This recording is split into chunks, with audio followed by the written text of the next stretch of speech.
বরেন্দ্র জনপদ নওগাঁয় বাড়ছে শীত। ভোরের কনকনে হিমেল বাতাস আর কুয়াশায় ঢাকা থাকে চারপাশ।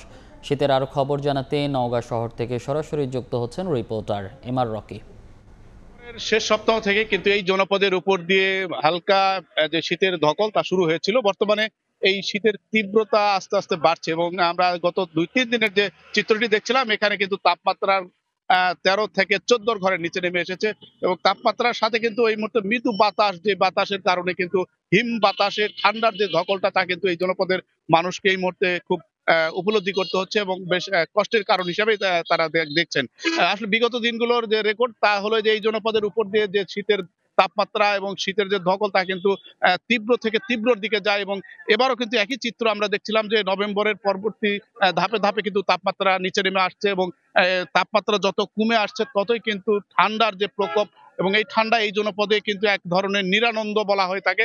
কারণ 4-5-এর ঘরের নিচে নেমে আসে এবং এই শীতের কারণে কিন্তু বিভিন্ন সমস্যা বা এই অঞ্চলে যেসব রোগ বালাই রয়েছে রোগ বালাইগুলো কিন্তু ধাপে ধাপে বাড়তে থাকে এবং আমরা দেখছিলাম যে এবার শীতের যে পরিস্থিতি তাতে কিন্তু এখানকার স্থানীয় আবহাওয়া অফিস এবং চিকিৎসকদের দিক থেকে বলা হচ্ছে যে এবার আগাম সতর্কতার মাধ্যমে এই শীতের যে মোকাবেলা তা কিন্তু করা জরুরি এবং দরিদ্র নিম্ন আয়ের মানুষের পাশে কিন্তু দাঁড়ানোর জন্য সবসময় আহ্বান করা হয়ে থাকে। কারণ 5 থেকে 6-এর ঘরে তাপমাত্রা নিচে নেমে এলে স্বাভাবিকভাবে শিশু, বয়স্ক এবং সব শ্রেণী পেশা মানুষের উপরে কিন্তু বড় ধরনের প্রভাব পড়ে থাকে এবং এখন পর্যন্ত 13-14 ঘরে তাপমাত্রা এবং ভোর সকালে কিন্তু কুয়াশা ধরছে এবং এই কুয়াশার কারণে কিন্তু স্বাভাবিক চলাচল কিছুটা ব্যাহত হচ্ছে এবং তীব্র ঠান্ডার যে ধকল তা কিন্তু সকালে যারা কাজকর্মে বের হচ্ছে তাদের অনেকটা বাধাগ্রস্ত হচ্ছে এবং নিম্ন আয়ের মানুষের এই দুর্ভোগটাই সবচেয়ে বেশি এখানে আমরা উপলব্ধি করে থাকি এবং শীতের কারণে যে সমস্যাগুলো তৈরি হয় সমস্যার জন্য প্রশাসনের পক্ষ থেকে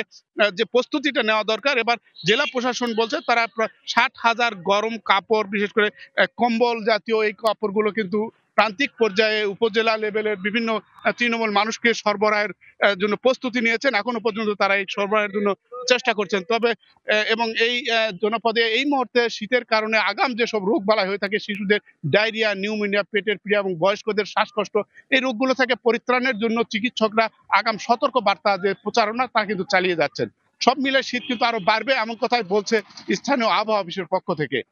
এই ছিল সার্বিক নওগাঁর এই জনপদের শীতের খবর আমার কাছে। শীতের খবর জানাতে সরাসরি যুক্ত ছিলাম নওগাঁ থেকে।